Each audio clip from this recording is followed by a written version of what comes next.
ಲೂಟಿ ಮಾಡಿದ ನಂಬರ್ 1 ಪಕ್ಷ ಕಾಂಗ್ರೆಸ್. ಭ್ರಷ್ಟಾಚಾರದ ಬಗ್ಗೆ ಮಾತನಾಡುವವರು ಇಂಡಿ ಮೈತ್ರಿಕೂಟಕ್ಕೆ ಹೋಗಬಾರದಿತ್ತು. ಈಗ ಚುನಾವಣೆ ಹಿನ್ನೆಲೆ ಈ ರೀತಿ ಮಾತನಾಡುತ್ತಿದ್ದಾರೆ. ಬೇರೆಯವರ ಭ್ರಷ್ಟಾಚಾರದ ಬಗ್ಗೆ ಮಾತನಾಡೋಕೆ ಆಮ್ ಆದ್ಮಿ ಅವರಿಗೆ ಯಾವುದೇ ನೈತಿಕತೆ ಇಲ್ಲ. ರಾಹುಲ್ ಗಾಂಧಿ ಭ್ರಷ್ಟ ಅಂತ ಹೇಳ್ತಾರೆ. ಇಲ್ಲಿಯವರೆಗೂ ಇಂಡಿ ಜೊತೆ ಯಾಕೆ ಮೈತ್ರಿ ಮಾಡಿಕೊಂಡಿದ್ರು? ಹುಬ್ಬಳ್ಳಿಯಲ್ಲಿ ಮಾಜಿ ಸಿಎಂ ಸಂಸದ ಜಗದೀಶ್ ಶೆಟ್ಟರ್ ಈ ರೀತಿಯಾಗಿ ಹೇಳಿಕೆ ನೀಡಿದ್ದು, ಆಮ್ ಆದ್ಮಿ ಪಕ್ಷದವರು ಭ್ರಷ್ಟಾಚಾರದ ಬಗ್ಗೆ ಮಾತನಾಡುವ ನೈತಿಕತೆ ಇಲ್ಲ. ಅವರ ಸಿಎಂ ಡಿಸಿಎಂ ಎಲ್ಲರೂ ಜೈಲಿಗೆ ಹೋಗಿ ಬಂದವರು. ಆ ಪಕ್ಷದ ಆ ಪಕ್ಷದ 8 ಜನ ಸಚಿವರು ಸಹ ಜೈಲಿಗೆ ಹೋಗಿ ಬಂದಿದ್ದಾರೆ. ಈಗಲೂ ಸಹ ಕೆಲವೊಬ್ಬರು ಜೈಲಿನಲ್ಲಿದ್ದಾರೆ. ಬೇರೆಯವರ ಭ್ರಷ್ಟಾಚಾರದ ಬಗ್ಗೆ ಮಾತನಾಡೋಕೆ ಆಮ್ ಆದ್ಮಿ ಅವರಿಗೆ ಯಾವುದೇ ನೈತಿಕತೆ ಇಲ್ಲ. ರಾಹುಲ್ ಗಾಂಧಿ ಕಾಂಗ್ರೆಸ್ ಪಾರ್ಟಿ ಭ್ರಷ್ಟ ವ್ಯವಸ್ಥೆಯಲ್ಲಿ ಮೊದಲಿಂದ ಇದೆ. ಇಡೀ ದೇಶವನ್ನ ಲೂಟಿ ಮಾಡಿದಂತ ಯಾವುದಾದ್ರೂ ಪಾರ್ಟಿ ನಂಬರ್ 1 ಸ್ಥಾನದಲ್ಲಿದ್ರೆ ಅದು ಕಾಂಗ್ರೆಸ್ ಪಾರ್ಟಿ, ಅದು ಗಾಂಧಿ ಫ್ಯಾಮಿಲಿ. ಹೀಗಾಗಿ ಇವತ್ತು ನಿಮಗೆ ಜ್ಞಾನೋದಯ ಆಗಿ ರಾಹುಲ್ ಗಾಂಧಿ ಕರಪ್ಟ್ ಅದಾರ ಅಂತ ಹೇಳ್ತಾ ಇದ್ದಾರೆ. ನಾವು ಮೊದಲಿಂದ ಹೇಳ್ತೀವಿ, ರಾಹುಲ್ ಗಾಂಧಿ ಆಗಲಿ ಗಾಂಧಿ ಫ್ಯಾಮಿಲಿ ಕರಪ್ಟ್ ಇದ್ದೇ ಇದಾರ ಅಂತ ನಾವು ಮೊದಲಿಂದ ಬಿಜೆಪಿ ಅವರು ಹೇಳ್ತಾ ಇದ್ದೇವೆ. ಇವತ್ತು ಕೇಜ್ರಿವಾಲ್ ಜ್ಞಾನೋದಯ ಆಗಿದೆ. ಮತ್ತು ಇನ್ನೊಂದು ನಾನು ಹೇಳ್ತೀನಿ, ನೀವೇ ಕರಪ್ಟ್ ಇರುವಾಗ ಮತ್ತೊಬ್ಬರು ಕರಪ್ಷನ್ ಬಗ್ಗೆ ಮಾತಾಡಲಿಕ್ಕೆ ಏನು ನೈತಿಕತೆ ಅಂತ ನಾ ಕೇಳ್ತೇನೆ.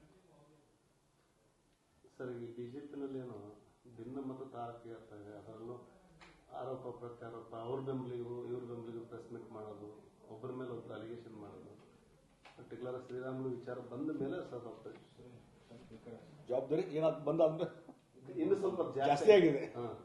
ಅದಕ್ಕೆ ಒಂದು ಹಂತಕ್ಕೆ ಬಂದದ, ಈಗೆಲ್ಲ ಹಂತಕ್ಕೆ ಬಂದದ.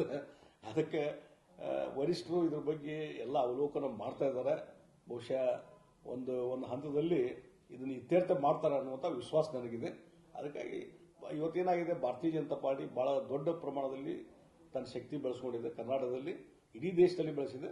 ಹೀಗಾಗಿ ಈ ರೀತಿ ಒಂದು ಪಾರ್ಟಿ, ರಾಜಕೀಯ ಪಾರ್ಟಿ ದೊಡ್ಡದಾಗಿ ಬೆಳೆದಾಗ ಈ ರೀತಿಯಾದಂಥದ್ದು ಭಿನ್ನಾಭಿಪ್ರಾಯ ಮತ್ತೊಂದು ಸಹಜವಾದಂತಹ ಪ್ರಕ್ರಿಯೆ.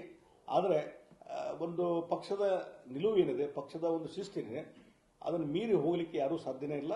ಅದಕ್ಕಾಗಿ ಇವತ್ತಿಲ್ಲ ನಾಳೆ ವರಿಷ್ಠರು ಇದ್ರ ಬಗ್ಗೆ ಒಂದು ಕಠಿಣವಾದಂಥ ಕ್ರಮ ಕೈಗೊಂತಾರೆ ಅನ್ನುವಂಥ ವಿಶ್ವಾಸ ನನಗಿದೆ. ಈ ಬಿಜೆಪಿ ಕಾಂಗ್ರೆಸ್ನವರು ಶ್ರೀರಾಮುಲು ಬಂದ್ರೆ ಸ್ವಾಗತ ಅಂತ ಹೇಳ್ತಾ ಇದ್ದಾರೆ. ನೋಡಿ, ಇದು ಏನಾಗಿದೆ, ಅವರು ಬರ್ತಾರೋ ಬಿಡ್ತಾರೋ, ಅವರು ಹೇಳ್ಬಿಟ್ಟಾರ ಶ್ರೀರಾಮುಲು ನಾನು ಹೋಗುವುದೇ ಇಲ್ಲ ಅಂತೇಳಿ. ಮತ್ತೆ ಬಂದ್ರೆ ಸ್ವಾಗತ ಅಂದ್ರೆ ಒಂದು ರೀತಿ ಬೆಂಕಿ ಹೆಚ್ಚು ಕೆಲಸ ಅಷ್ಟೇ ಮಾಡ್ತಾರೆ ಕಾಂಗ್ರೆಸ್. ಈಗ ಒಂದು ವಿಜೇಂದ್ರ ಬಣ ಒಂದಿತ್ತು, ಮತ್ತೊಂದು ಕಡೆ ಯತ್ನಾಳ್ ಬಣ ಒಂದಿತ್ತು. ಈಗೇನು ತಟಸ್ಥ ಬಣ ಅಂತ ಅಂದ್ಕೊಂಡಿದ್ದಂತಹ ಬಣದಲ್ಲೂ ಸಹ ಈಗೇನು ಕಿತ್ತಾಟ ನಡೀತಾ ಇದೆ. ಅದಕ್ಕೆ ಇವು ಯಾವುದೇ ಬಣ ಇರಲಿ, 1 ಇರಲಿ, 2 ಇರಲಿ, 3 ಇರಲಿ, ಅದ್ರ ಬಗ್ಗೆ ನಾ ಹೆಚ್ಚಿಗೆ ಮಾತಾಡಕ್ಕೆ ಹೋಗೋದಿಲ್ಲ. ಇದೆಲ್ಲವೂ ವರಿಷ್ಠ ಗಮನದಲ್ಲಿದೆ. ಆದಷ್ಟು ಬೇಗನೆ ಇದಕ್ಕೆ ಒಂದು ಅತ್ಯಂತ ಒಂದು ಅಂತಿಮವಾದಂಥ ಒಂದು ನಿರ್ಧಾರಗಳನ್ನು ನಮ್ಮ ರಾಷ್ಟ್ರದ ವರಿಷ್ಠರು ಮಾಡ್ತಾರೆ. ಅಲ್ಲ, ಒಂದೇನು ಶಿಸ್ತಿನ ಪಕ್ಷ ಅಂತ ಹೇಳ್ತಾರೆ, ಶಿಸ್ತು ಕ್ರಮ ಕೈಗೊಳ್ಳಾರ್ದಷ್ಟು ವೀಕ್ ಆಗಿಬಿಡುತ್ತಾ ಹೈಕಮಾಂಡ್ ಅಂತ? ಇಲ್ಲ ನೋಡಿ, ಅದಕ್ಕೆ ನಾ ಹೇಳಿಲ್ಲ, ಪಾರ್ಟಿ ಭಾಳ ಬೆಳೆದು ಬಿಟ್ಟಿದೆ. ಹೀಗಾಗಿ ಸ್ವಲ್ಪ ಇವೆಲ್ಲ ಸಹಜವಾದಂಥದ್ದು. ಅದನ್ನು ಸರಿ ಮಾಡುವಂಥ ಕೆಲಸ ಮಾಡೇ ಮಾಡ್ತಾರೆ. ಹೈಕಮಾಂಡ್ ಸ್ಟ್ರಾಂಗ್ ಇದೆ. ಇವತ್ತಿಲ್ಲ ನಾಳೆ ಅದು ಸರಿ ಮಾಡುವಂಥ ಕೆಲಸ ಅವ್ರು ಮಾಡೇ ಮಾಡ್ತಾರೆ. ಇಲ್ಲಿ ನೋಡಿ, ಒಂದು ಚುನಾವಣಾ ವ್ಯವಸ್ಥೆ ಅನ್ನುವಂಥದ್ದು ಇರ್ತದೆ.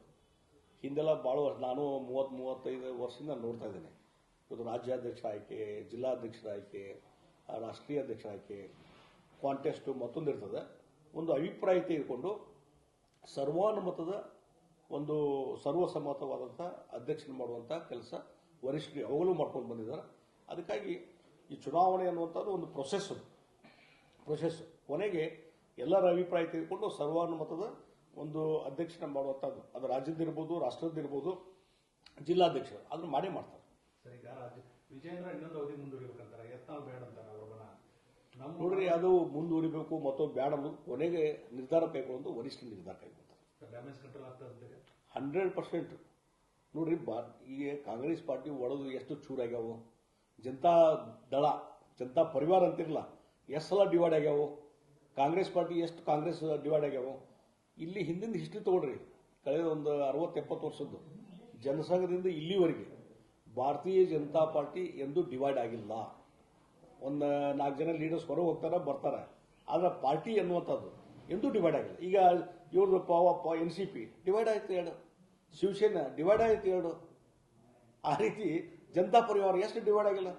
ಇಲ್ಲಿ JDS, ಆಮೇಲೆ ಅಲ್ಲಿ ಜನತಾದಳ ಬಿಜು ಪಟ್ನಾಯಕ್ ಅವ್ರ ಮೊದಲು ಜನತಾದಳಗೆ ಇದ್ರು.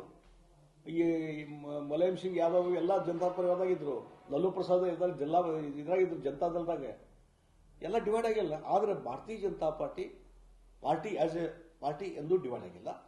ಇಂಡಿವಿಜುವಲ್ಸ್ ಹೋಗ್ಬೋದು ಬರ್ಬೋದು ಅಷ್ಟೇ. ಸರ್, ಈಗ ರಾಧಾಮೋಹನ್ ದಾಸ್ ನಡ್ಡಾ ಕೆಲವು ರಾಜ್ಯದ ಬೆಳವಣಿಗೆ ಕುರಿತಂತೆ ಹಿರಿಯ ನಾಯಕರು ಸಲಹೆ ಪಡ್ತಿದ್ದಾರೆ, ನಿಮ್ಮನ್ನು ಕರೆದಿದ್ದಾರಾ ಅಂತ?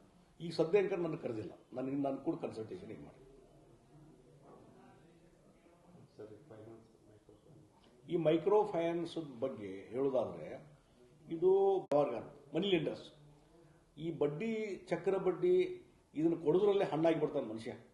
ಎಲ್ಲೇ ಅಗದಿ ಅರ್ಜೆಂಟ್ ನೀಡ್ ಇದೆ ಅಂತ ಹೇಳಿ ಕಾರಣದ ಸಲುವಾಗಿ ಇವತ್ತು ಅತಿಯಾದಂಥ ಬಡ್ಡಿಗೆ ಇವತ್ತು ಸಾಲ ತೆಗೆದುಕೊಳ್ಳುವಂಥದ್ದು ನಮ್ಮ ಬಡವರಲ್ಲಿ ಮತ್ತು ಮಿಡಲ್ ಕ್ಲಾಸ್ ಪೀಪಲ್ ಸಾಕಷ್ಟಿದೆ. ಅದರಲ್ಲಿ ದಿನನಿತ್ಯ ಕಾಯಿಪಲ್ಲೆ ಮಾರುವಂಥವ್ರು, ವ್ಯವಹಾರ ಮಾಡುವಂಥವ್ರು, ಅವರೆಲ್ಲ ಸಾಲ ತಗೊಳ್ಳುವಂಥದ್ದು. ಮತ್ತು ಏನೋ ಒಂದು ಅರ್ಜೆಂಟ್ ಮನೆಯಲ್ಲಿ ಯಾರಿಗೂ ಅನಾರೋಗ್ಯ ಆದರೂ ಅದಕ್ಕೆ ಅರ್ಜೆಂಟ್ ಬೇಕಂತ ಹೇಳಿ ಫೈನಾನ್ಸ್ ತಗೊಳ್ಳುವಂಥವ್ರು.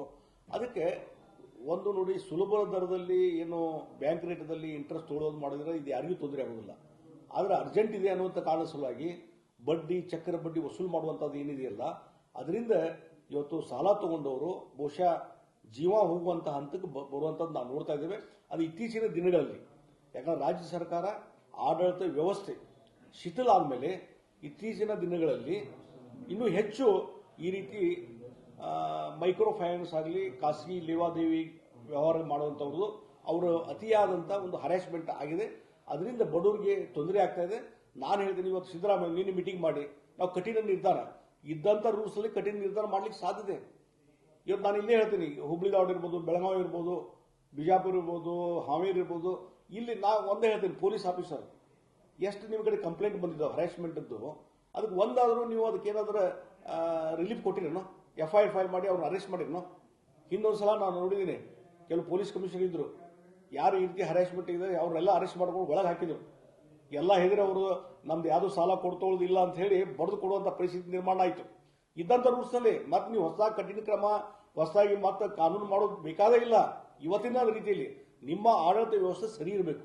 ಮತ್ತು ಇನ್ನೊಂದು ನಾ ಆಲ್ಟರ್ನೇಟಿವ್ ಹೇಳುವಂಥದ್ದು, ಒಂದು ಕಡೆ ನೀವು ಕಠಿಣ ಕ್ರಮ ಕೈಗೊಂಡು ಹರಾಸ್ಮೆಂಟ್ ಮಾಡೋದು ನಿಲ್ಲಿಸ್ಬೋದು, ಆದರೆ ನಮ್ಮ ಬಡವರಿಗೆ, ಮಧ್ಯಮ ವರ್ಗದವರಿಗೆ ಅವ್ರು ದಿನನಿತ್ಯದ ವ್ಯವಹಾರ ಮಾಡಲಿಕ್ಕೆ, ಅವರ ಅಡಚಣೆ ನಿವಾರಣೆ ಮಾಡಲಿಕ್ಕೆ ಒಂದು ರೀತಿ ಈ ಮೈಕ್ರೋ ಫೈನಾನ್ಸ್ ಅವರು ಏನು ಸಾಲ ಕೊಡ್ತಾರೆ ಬೇರೆ ಬೇರೆ ಯೋಜನೆಗಳ ಮುಖಾಂತರ ಆದಷ್ಟು ಶೀಘ್ರವಾಗಿ ಸರ್ಕಾರದ ಸಂಸ್ಥೆಗಳ ಮುಖಾಂತರ ನೀವು ಸಾಲ ಕೊಡುವಂಥದ್ದು ಕೆಲಸ ಚಾಲೂ ಮಾಡಿದರೆ ಇದಕ್ಕೊಂದು ಇತಿಹಾಸ ಆಡಲಿಕ್ಕೆ ಸಾಧ್ಯತೆ. ಅದು ಬಿಟ್ಟು ಇವ್ರ ಮೇಲೆ ಕಠಿಣ ಕ್ರಮ ಅವರಿಗೆ ಕೊನೆಗೆ ಮನಿ ಲೆಂಡರ್ಸ್ ಕಡೆಯಿಂದ ರೊಕ್ಕ ಸಿಗುವುದಿಲ್ಲ, ಹಣ ಸಿಗುವುದಿಲ್ಲ, ಈ ಕಡೆ ಬ್ಯಾಂಕಿಂದು ಸಿಗುವುದಿಲ್ಲ, ಮತ್ತು ಆತ್ಮಹತ್ಯೆ ಜಾಸ್ತಿನೇ ಆಗ್ತದೆ. ಆ ವ್ಯವಸ್ಥೆ ಆಲ್ಟರ್ನೇಟಿವ್ ವ್ಯವಸ್ಥೆ ಮಾಡಿ ನೀವು ಬಡವರಿಗೆ. ಅದು ಬಿಟ್ಟು ನಾವು ಕಠಿಣ ಕ್ರಮ ತಗೋತೀವಿ, 4 ಮಂದಿನವರೆಗೆ ಅರೆಸ್ಟ್ ಮಾಡ್ತೀರಿ, ಮುಗೀತದ? ಇಲ್ಲ. ಅದಕ್ಕೆ ಎಂಡ್ ಆಯ್ತು? ಇಲ್ಲ. ಅದಕ್ಕಾಗಿ ಮೂಲ ಬೇರೆ ಇಲ್ಲದಿಲ್ಲ, ಅದನ್ನ ಹಿಚ್ಕುವಂತ ಕೆಲಸ ಮಾಡಿ, ಅವಾಗ ನಿಮ್ಗೆ ಸರಿ. ಸಿಎಂ ಮೀಟಿಂಗ್ ಏನು ಉಪಯೋಗ ಇಲ್ಲ ಅಂತ ಅಂದ್ರೆ ನಿನ್ನೆ ಮಾಡಿದ್ರೆ ಅಲ್ಲ, ಏನೋ ನೋಡ್ರಿ, ಒಂದು ಸುಮ್ಮನೆ ತೋರಿಕೆಗೆ ಇದು ಏನೋ ಮಾಡಿವಪ್ಪ, ಏನೋ ಮಾಡಕತ್ತೀವಿ, ಮೈಕ್ರೋ ಫೈನಾನ್ಸ್ ಇಂದ ಹರಾಸ್ಮೆಂಟ್ ಆಗಿದೆ, ಜನ ಸಾಯಕತ್ತಾರ, ಆತ್ಮಹತ್ಯೆ ಮಾಡಕತ್ತಾರ, ಅದಕ್ಕೆ ನಾವೇನು ಸರ್ಕಾರದವರು ಕುಂತು ಏನೋ ಮಾಡಕತ್ತೀವಿ ಅಂತೇಳಿ ಒಂದು ತೋರಿಕೆ ಮೀಟಿಂಗ್ ಹೊರತು ನಿಮ್ಮ DC, ನಿಮ್ಮ ಪೊಲೀಸ್ ಕಮಿಷನರ್, ನಿಮ್ಮ SP ಇವ್ರಿಗೆ ಡೈರೆಕ್ಷನ್ ಕೊಡಿ. ಅಲ್ಲಿ ಯಾರಿಗೆ ಹರಾಸ್ಮೆಂಟ್ ಆದ್ರೆ ಅವ್ರ ಮೇಲೆ ಕ್ರಿಮಿನಲ್ ಕೇಸ್ ಹಾಕಂತ ಹೇಳ್ರಿ, ಇದ್ದಂತ ಇದರಲ್ಲೇ ಇದೆ. ಅದು ಬಿಟ್ಟು ಸುಮ್ಮನೆ ತೋರಿಕೆಗೆ ಒಂದು ಮೀಟಿಂಗ್ ಮಾಡಿ ನಾವು ಕಠಿಣ ಕ್ರಮ ಹೊಸ ಕಾನೂನು ತೊಗೊಂಡ್ಬರ್ತೀವಿ, ಇದ್ದ ಕಾನೂನಲ್ಲಿ ಉಪಯೋಗ ಮಾಡೋಕ್ಕಾಗಿಲ್ಲ ನಿಮಗೆ, ಇನ್ನೇನು ಮಾಡ್ತೀರಿ?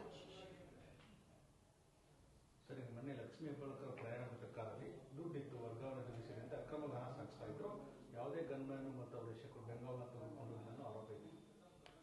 ಇದು ಆರೋಪ ಬಂದಿದೆ, ನಾನು ಮಾಹಿತಿ ತಗೊಂಡಿದ್ದೀನಿ. ಅದಕ್ಕೆ ಅದ್ರ ಬಗ್ಗೆ ಸರ್ಕಾರ ಅದ್ರ ಬಗ್ಗೆ ಕ್ರಮ ಕೈಗೊಳ್ಬೇಕಂತ ಹೇಳ್ತೇನೆ ನಾನು.